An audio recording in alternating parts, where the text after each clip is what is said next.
Qui veut se faire enregistrer? Et on doit dire quoi? Bah ce que vous voulez. Alors là, on est au Quai d'Orsay, on vient de descendre du bus. Suivez-moi. Bienvenue sur Source Diplomatique.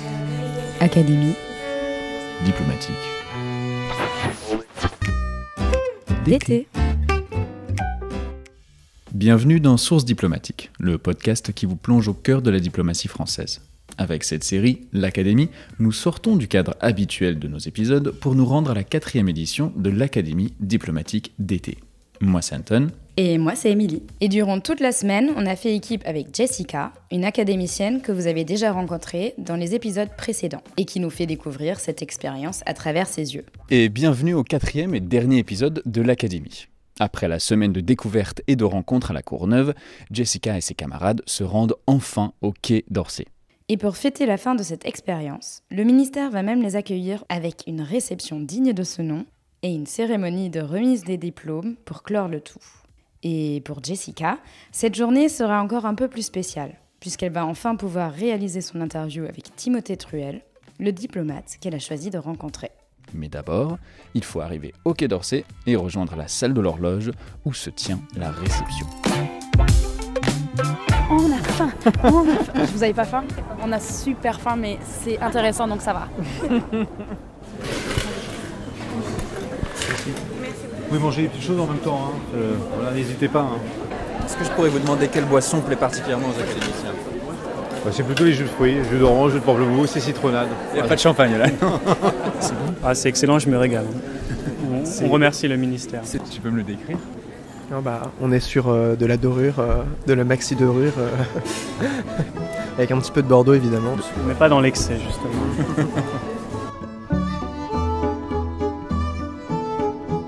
Après avoir goûté aux éclairs et aux tartelettes du ministère, il était temps pour Jessica d'aller rencontrer Monsieur Truel. On se dirige vers le bureau du sous-directeur pour l'Asie méridionale, donc du Quai d'Orsay, que je vais interroger dans quelques minutes. C'est ici que vous êtes tous les jours? Ouais, c'est ici qu'on est tous les jours.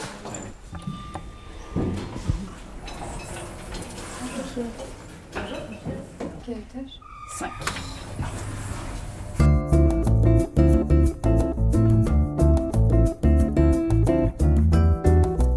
On cherche le bureau de Timothée Truel. Oui, il est juste là. Okay. Bonjour. Enchanté. Je vais contacter Monsieur Truel et il n'y a aucun problème. Merci. Super, merci.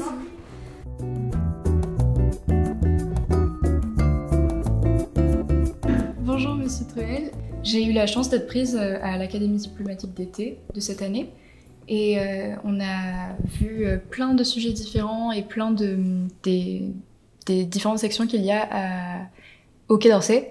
Sauf que jusque-là, on n'a pas eu vraiment d'intervenants qui ont parlé de l'Asie méridionale. Et c'est pour ça que quand j'ai fait mes recherches, je suis tombée sur votre nom, parce que vous êtes le sous-directeur de la section Asie méridionale au Quai d'Orsay.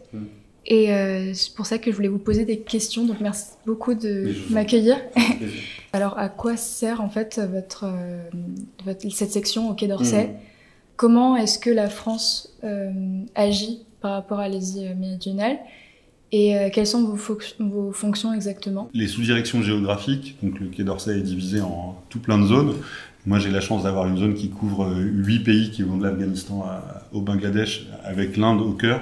Et en fait, notre métier, c'est celui de tous les diplomates. C'est-à-dire, si on résume vraiment très vite, notre métier, c'est d'informer. Donc, on informe nos partenaires sur les positions françaises et on informe la France sur les positions de nos partenaires. Je parle tous les jours avec nos amis indiens à Paris pour leur expliquer ce qu'on fait, comment ça marche, qu'est-ce qui se passe, qu'est-ce qu'on peut faire avec eux. Et je parle tous les jours avec les ministères en France pour leur expliquer ce qui se passe en Inde, comment on peut mieux travailler avec l'Inde, comment on peut plus travailler avec l'Inde. Dans tous les endroits où on parle avec l'Inde, on négocie avec les Indiens des textes, des accords, des coopérations. Ça va de la défense au renseignement, en passant par le sport, la nutrition, la culture, les étudiants. Vraiment, il n'y a pas de sujet avec lesquels on ne travaille pas avec l'Inde.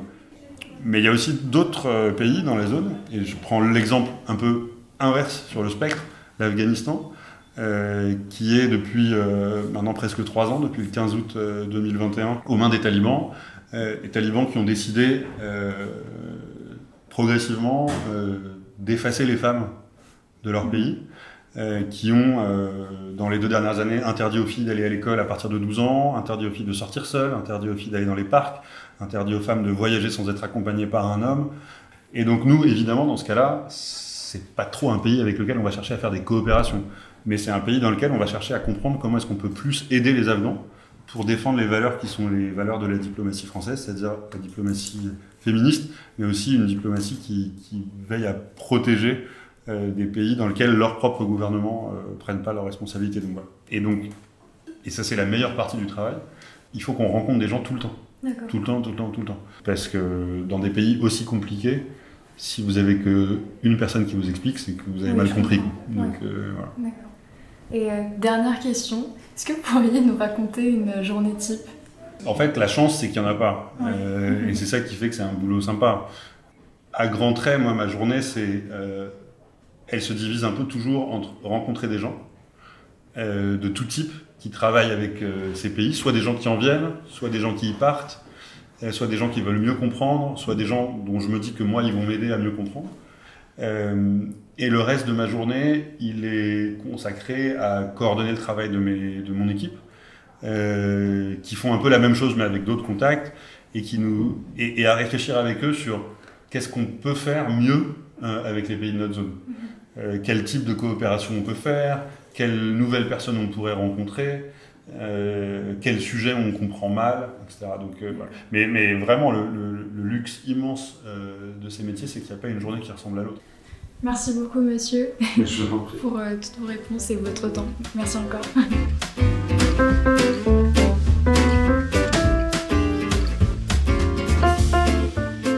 Alors, c'est ton interview, t'es contente ou pas ? Oui, je suis trop contente. Vraiment, ça m'a fait trop plaisir.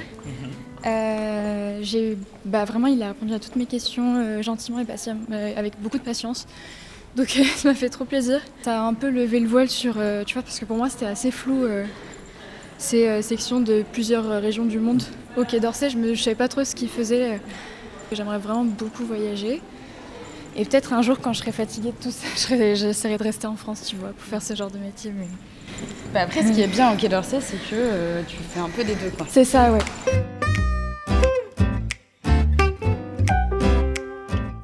Une fois l'interview terminée, nous avons raccompagné Jessica auprès de ses camarades pour faire la photo juste avant la remise des diplômes. Oui, parfait. Ils sont hyper bons. En photo, vous êtes mieux que les derniers. Les derniers, j'ai eu du mal. Si vous avez une marche devant vous, allez-y. Oui, très bien. Et en plus, ils m'écoutent, c'est formidable. Parfait. Vous êtes incroyable. J'ai jamais eu un groupe aussi parfait.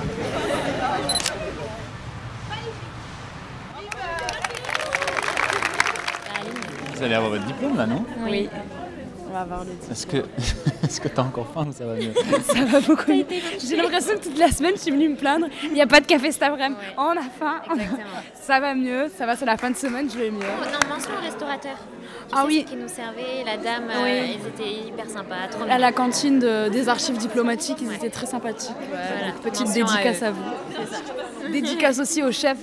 On est où ici là ? On est où ? Au Quai d'Orsay ? Dédicace au chef du Quai d'Orsay. Elle a dégusté le buffet, mais elle ne sait pas où elle est. Allez, chut, la remise des diplômes commence. Et c'est Madame Romaté Espagne, directrice des ressources humaines du Quai d'Orsay, qui fait un petit discours pour l'occasion.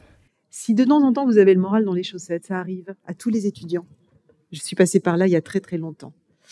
Ne perdez pas de vue la boussole. La boussole, c'est votre volonté. C'est déjà parce que vous avez une volonté de faire que vous êtes ici. Croyez en vous. Moi, je crois en vous. Ce que je vous propose, c'est que je vais appeler 10 personnes. C'est un peu comme au loto, mais tout le monde aura son prix. Ceux qui sont pressés, qui ont un train à prendre, un bus, je ne sais pas quoi, vous me le dites. Mais je vais appeler 10 personnes et je vous promets qu'on peut faire des photos avec tout le monde. Saïdat, Mahaba, Marine, Alia, Clémence, Angelo... Comment s'est passée ta remise de diplôme ? Qu'est-ce que tu as dans la main là ? C'était trop bien. Là, je détiens le certificat des talents de la diplomatie et je suis trop heureuse. Il y avait deux discours, donc celui de la secrétaire générale et celui de Madame Romaté Espagne, qui étaient tous les deux tellement encourageants pour nous et pour poursuivre dans ce milieu-là. Et vraiment, je suis trop contente. C'était trop bien. Et en plus, avec toute la beauté des lieux, non, vraiment, c'était trop bien. Je suis hyper reconnaissante. Et justement, je pense que c'est ça aussi qui fait la richesse de l'académie. Donc, pas seulement les intervenants, mais le fait que j'ai rencontré plein de personnes adorables, très gentilles, qui viennent de milieux tout aussi différents et aussi de cultures différentes. Et ouais, je suis vraiment contente de ce point-là aussi.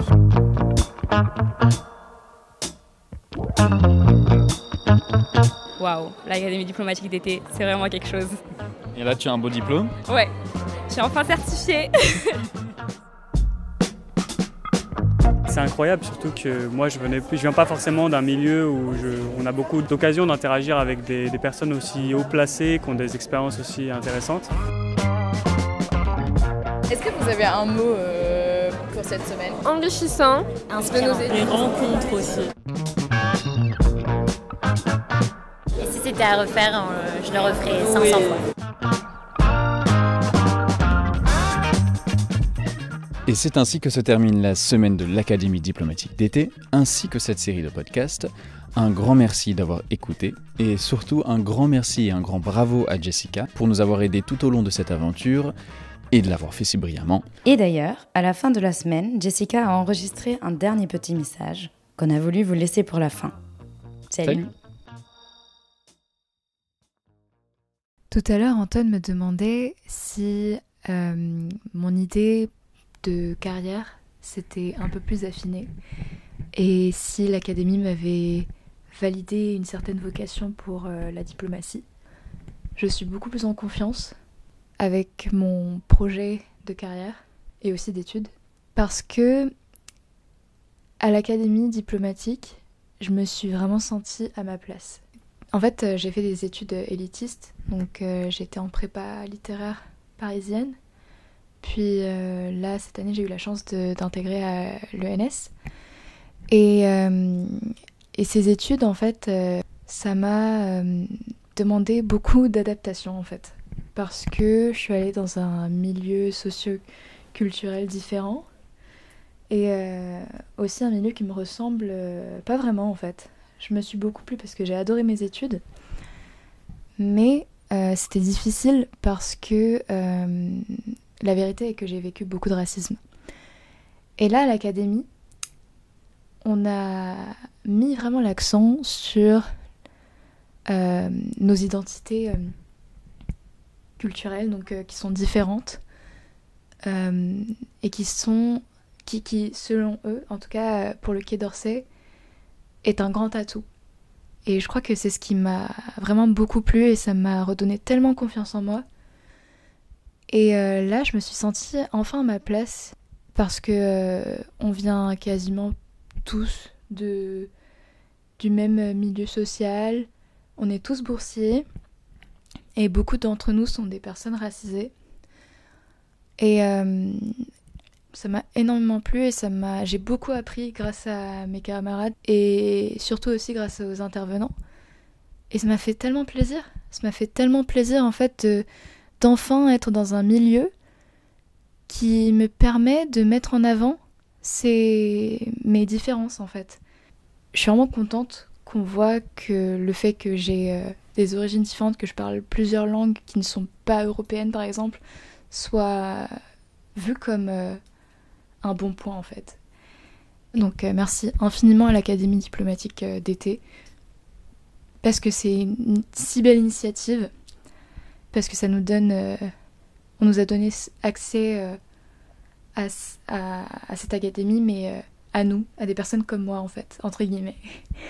Donc je suis vraiment juste trop contente et je trouve ça trop bien parce que après super longtemps, je suis enfin en confiance, je pense, avec le fait que voilà, je ressemble pas à tout le monde, que je vienne d'autre part.